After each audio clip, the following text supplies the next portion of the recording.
It's time now for Countywide, a special presentation of Yavapai Broadcasting News. Join Paul David and Kyle Benedict as they talk with our community's leaders, newsmakers, and people in the know.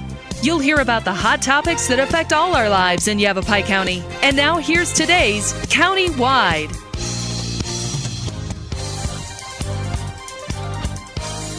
Welcome to Countywide. I'm Paul David. Great to have you in studio with us today. Pete Gordon from the Prescott National Forest. He's their fire staff officer. He's back in studio with us today. We've talked about the Goodwin in our last episode that aired on the 11th of July, and Pete agreed to stick around and talk about the rehabilitation work now on the Goodwin fire, which was 100% contained as of Monday, July 10th. I'm having to think back in my head here. July 10th.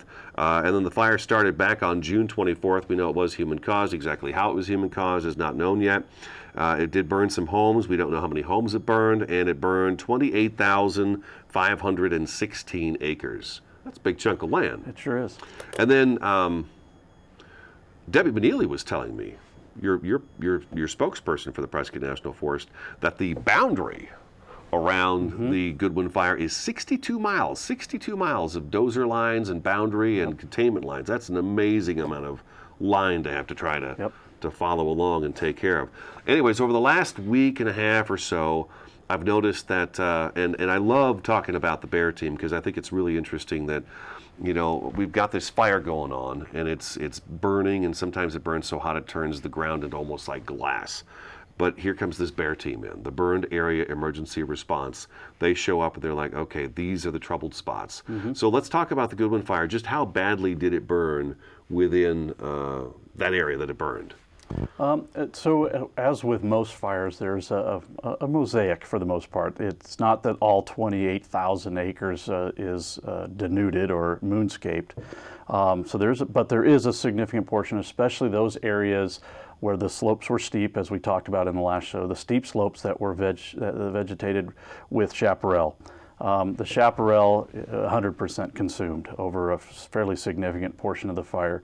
I don't have an exact percentage of land cover for you, but if you'd go with my eyeball judgment, I'd say a good eastern third of the fire, the stuff visible from Highway 69, most of that fairly well consumed. We would call that a high severity, and we have low, moderate, and high severity is how we measure the impact of the fire, different than how we would measure the intensity of the actual fire. This is severity.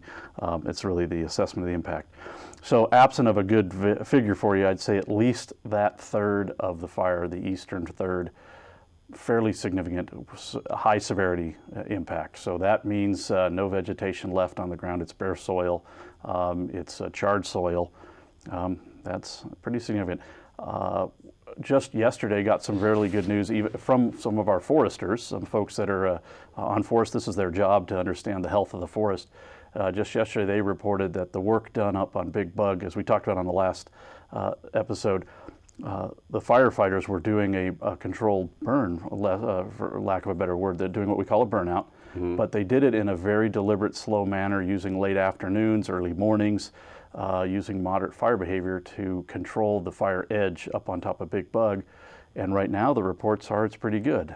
So in terms of severity, it's probably low and moderate severity. The pine trees are likely to survive, or most of them are likely to survive. Again, we get on the southwest side where we had slopes that get radiant heat all day.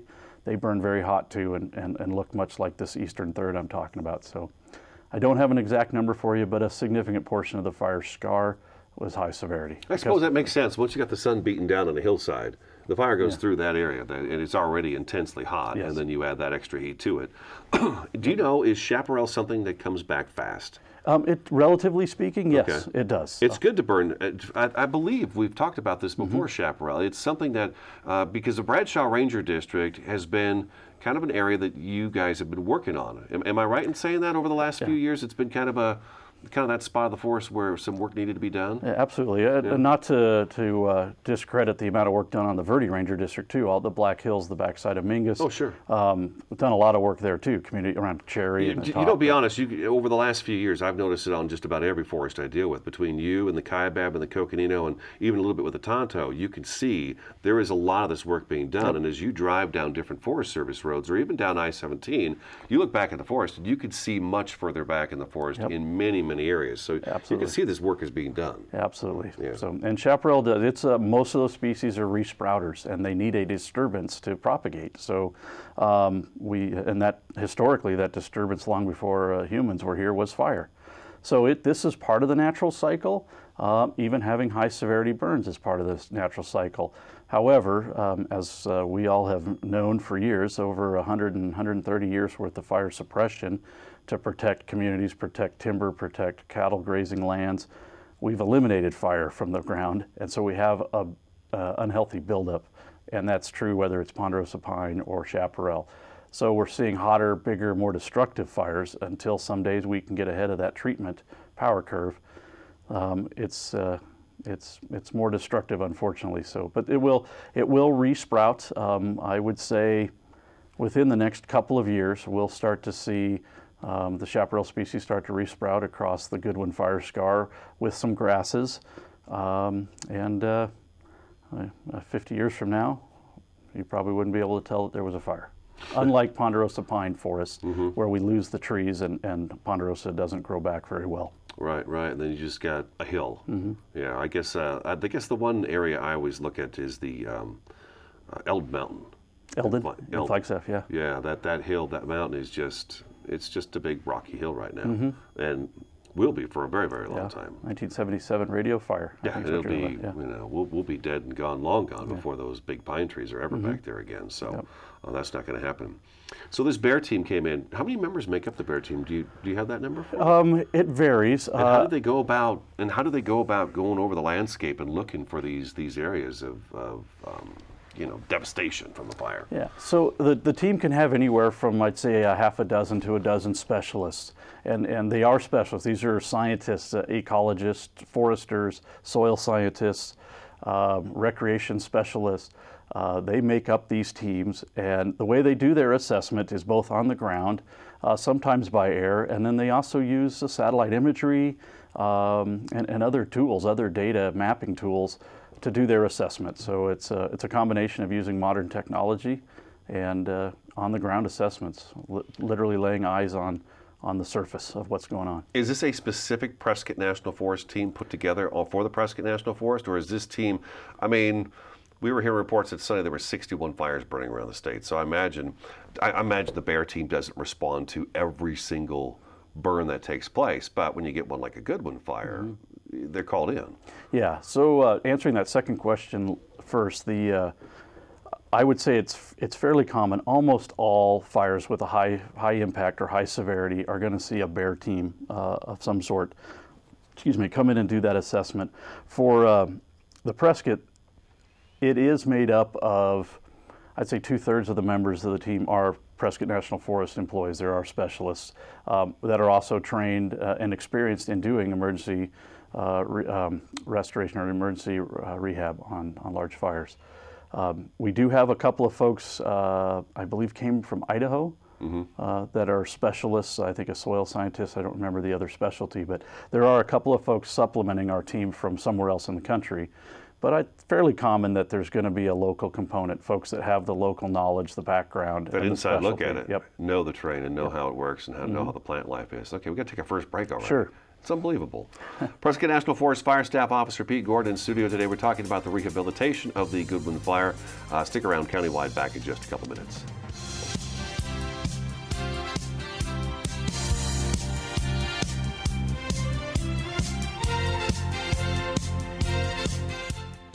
Hey, you. Yeah, you. Getting that college education, what are you gonna do? Graduate and take some office job? Be like everybody else? Or will you dare do something different? Like, be a teacher. You could be my teacher. You got the skills. The smarts? Yes, you. You could be the teacher I never forget. That would be cool. Does that corporate job even have recess? What are you gonna make of yourself? What are you gonna make of me?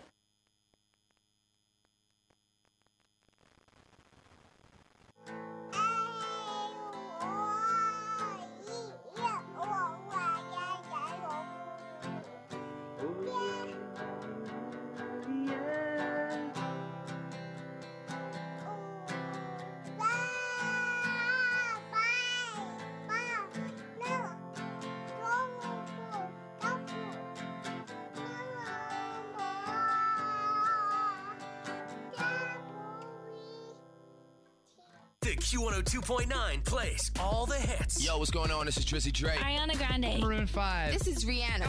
I'm Shawn Mendes. Hey, it's Bruno Mars. Ed Sheeran. What's up, guys? It's Justin Bieber. You're listening to The Weeknd. Start your day with Brian James in the morning. You'll get at least 10 songs in a row during your ride home with Julie Page. Zach Sang Show. Catch the Zach Sang Show weeknights 7 to midnight. And Kelly Fox weekends on your home for hit music. The Q102.9 and 104.9 in Prescott and Cottonwood. Stand with me. Be drug-free. Stand with me. Be drug-free. To make a difference, we must stand together. Stand with me. Be drug-free. Supporting our families and listening to our teens. Stand with me. Be drug-free. Stand with me. Be drug-free. We are all one. No one is immune. Stand with me. Be drug-free. Let's stand together for a healthier community. Stand with me. Be drug-free.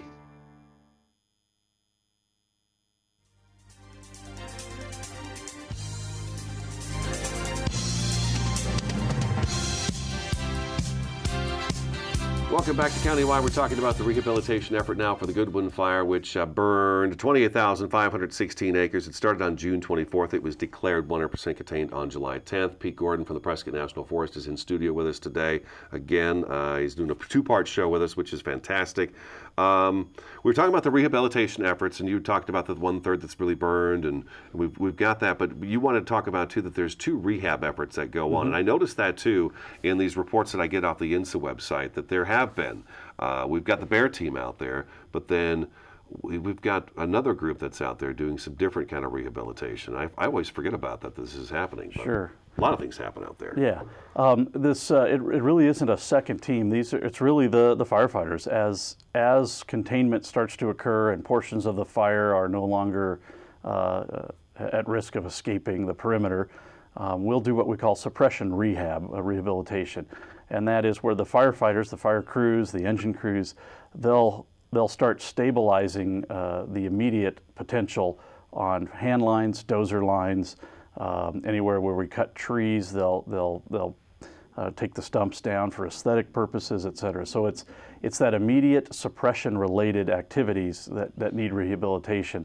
The fire crews will do that as this incident winds down, and I believe most of that work, if not all of it's been done as of yesterday. Wow, that's amazing, because that's we mentioned 62 miles. Yep. 62 miles. And now paint a picture for us, a dozer line. Now I'm picturing a dozer, the guy drops the blade, the gal drops the blade, scrapes the line, that's it. Yep. But it's got to be bigger than that. It depends. Okay. If the fuel type adjacent to that dozer line is tall or explosive or hasn't been treated in any way, oftentimes the dozer line will be 2 or 3 blades wide. In this case, I believe most of the Goodwin fire, where we chose to take action, was far enough out to where the chaparral was not as tall, not as volatile. And I believe most of the work we did is just a single blade wide. What's that? What is that? 6, 8, 10 feet? Depends on the size of the dozer. Okay. But some of the larger dozers, I think, are 10 to 12 foot wide at the blade, tip to tip. Okay. Most of what we were using, if I'm not mistaken, was what we would call a Type 2 dozer, and I think 6 to 8 foot wide, probably. So how do you rehab a dozer line? Several typical actions. Number one, the dozer itself will usually come in and rake or scarify the land so that it's not just a flat surface where water can build up energy and take the erosion or erode the soils. So they'll usually scarify it, and then if it's on a slope, they'll put in water bars just like we do on a trail. A permanent trail has water bars to divert runoff so it's not running down the trail. We do the same on the dozer lines, try to divert water into the slope away from the dozer line so that water doesn't get a lot of energy and erode the line itself. And then it's very common, we'll take the cut brush or the stuff that was pushed aside, we'll drag it right back over the line so that it starts to disappear and we've got more material on it to, again, slow any water flow, et cetera. Same type of activities apply to where we've done hand line, where the hot shots and hand crews are digging line with using chainsaws to cut their way through, and then hand tools digging line. Same theory. They'll put water bars in and drag stuff back over to divert water to slow water coming down the hill. A hand line. I'm picturing these people out there digging a hand line with a fire going on. That's got to be a difficult thing to do. And how big of a hand line is that? Does it again depend on kind of what's around? Absolutely. Yeah, anywhere from just a few inches wide in a light grassy needle cast to 3 to 5 feet wide, and sometimes they'll cut the trees and limb the trees on either side of that hand line. The hand line is down to mineral soil. We got to get past all the vegetative organic debris that can carry fire. Sure. And once we've got that width established, it depends on the vegetation type. If we're in the ponderosa pine, we might do a little lemon and get a few small trees out of the way on either side of that scraped line. In the chaparral, it could be 10 feet wide with a 3-foot scrape in the middle of it. It depends on slope, vegetation, and the folks that are doing the work have that expertise to decide how wide it has to be. Wow, okay, so all that's taking place right now. How long do you think it'll take the teams to kind of, well, you said the dozer lines and stuff are all, and the hand lines are kind of taken care of. Yep. But I want to say the Bear team they had recommended like aerial straw seeding, and we've talked about that before, and I've seen that before. But that's going to be a big thing is reseeding the area. So how will that be done? So there's a couple of things. So if one way to just clarify, the stuff I was speaking to before was the suppression rehab. One way to look at or describe the Bear team effort is really the stabilization effort. Okay. They're certainly looking at the protection. Keep the mountain on the mountain. Exactly. What can we do to or minimize the impacts, knowing we're on the heels of monsoon season or any future heavy rains till the vegetation grows back. The aerial seeding, a very common tactic or a very common tool to try to quickly establish vegetation to stabilize the soil. And they'll use various types of seeds and grasses that are known to grow back quickly, and they try to, they have a mix that's usually locally seeded. It's a local mixture of those grasses so that we're not introducing something we don't want. That's usually one of the first things they'll do, and then sometimes they'll mix that with an effort to drop hay straw, which eventually will degrade. It's not viable. It's not going to germinate and grow hay on the side of the hills. It's inert, I guess to say.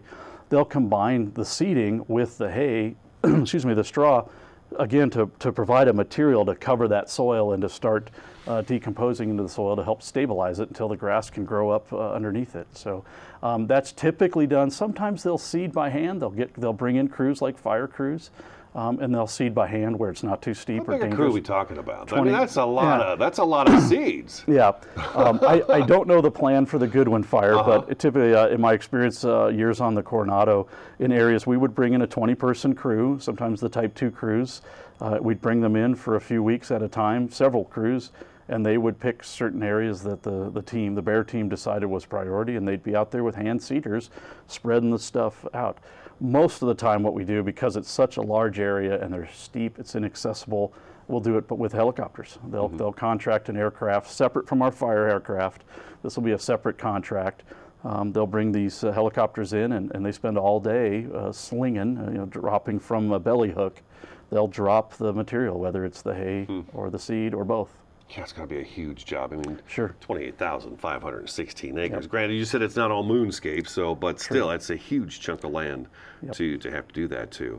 Let's take a break. Okay. When we come back, I want to talk about the Big Bug and Turkey Creek areas, if we can, a little bit more, because I know emergency management is telling folks, especially that live in those areas that can be affected by those two areas, that they should be just keep an eye on the weather, so we'll do that. Prescott National Forest Fire Staff Officer Pete Gordon in studio today. This is Countywide. We'll be back in just a couple minutes.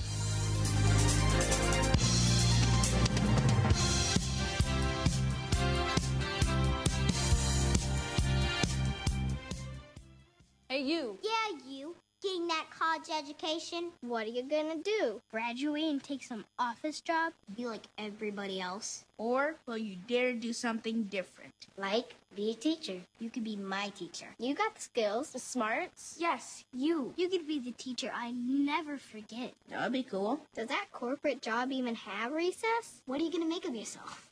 What are you gonna make of me?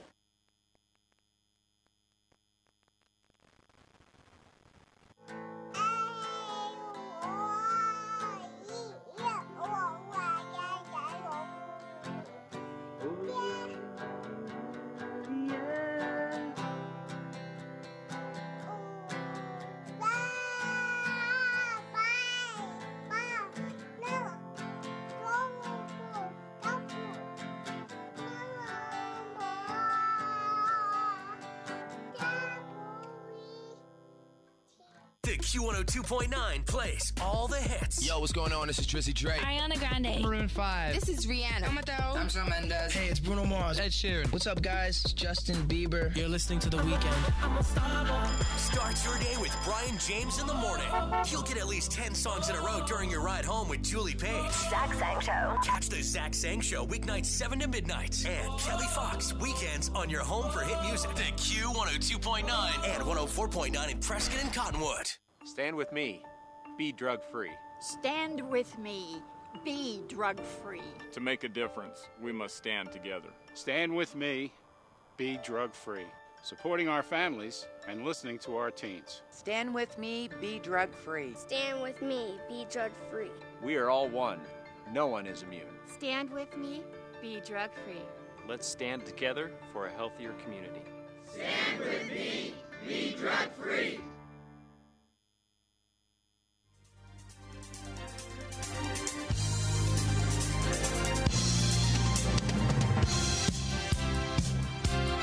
Welcome back to Countywide. We've got just a few minutes left in the program talking about the rehabilitation of the Goodwin fire. There were two areas that popped up, Pete, that I've talked with both emergency management as well as Prescott National Forest.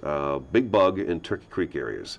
They're telling folks that are downhill from those areas basically to just pay attention to the weather. The Schultz fire is always the one that I use as an example of wow, look what happens after a huge fire hits, and then monsoon shower after shower after shower just happened to hit that Schultz fire burn area, and we saw all kinds of flooding, mudslides, rock slides, water lines destroyed. There was a death. I mean, it was just devastating. Monsoon hit just as that fire got out, and it just seemed to hit the San Francisco peaks over and over and over again every day, and very hard. So, I mean, it's a possibility. We've seen it before, so don't think it can't happen. What if it does? So those folks down there, what are kind of, I guess if my house is down here and there's Big Bug Creek, there's Turkey Creek, what is it that I'm seeing? What should I be possibly prepared for? Well, certainly I would be of mind to recommend expect the worst. Be prepared for the worst. Don't let our guard down. It's the same as the wildfire threat itself. We would encourage anybody in the area, in the interface, to watch out for the worst fire on the worst day. So I would say the same advice, or offer the same advice to folks living in the burn area or downhill, downstream. Expect the worst. It is possible. We get a heavy rainstorm, as we know with monsoons. We can get a thundercell, park over an area, and drop several inches of rain in a short period of time. That's where it becomes very devastating. If we can get a little bit of rain, a little bit at a time, we're a little bit better off. So I would say folks prepare for the worst. Probably the most important thing to do is just remain vigilant, not just keep an eye out for the weather, but pay attention. Look at the weather forecast, watch for weather alerts. Lots of tools out there to get weather alerts on your smartphone these days, or look things up on the computer. I would really encourage folks to contact County Emergency Management if they have questions or looking for updated information. County Emergency Management, Yavapai County Emergency Management works closely with the county flood control folks. They've got hydrologists that work for the county, and they're monitoring it. They've put monitors in immediately. The forest gave them permission to go right in there and put some rain gauges. Yep. That's good to hear. And that's a common practice. We did that for Gladiator. We did that for Dosey. And then take advantage. I'm sure between the Mayor Fire Department and some of the other cooperators and the county, sandbags, if not already, will very shortly be available for folks to protect and shore up the edges of their house. That's what I would offer. Okay, prepare for the worst. Okay. All right, I think that's all we've got time for. So again, the Goodwin fire was declared 100% contained on Monday, July 10th. The fire started back on June 24th. Human caused, but we don't know exactly what caused it, and some structures were destroyed, as well as the 28,516 acres. Things are looking better. Monsoon's here, so I mean, there's some relief there, right? Yep, you bet. All right, thank you so much, Pete. Again, thank you so much. Prescott National Forest Fire Staff Officer Pete Gordon in studio today. That's been today's Countywide. Thanks for watching and listening, and we'll talk to you again next time.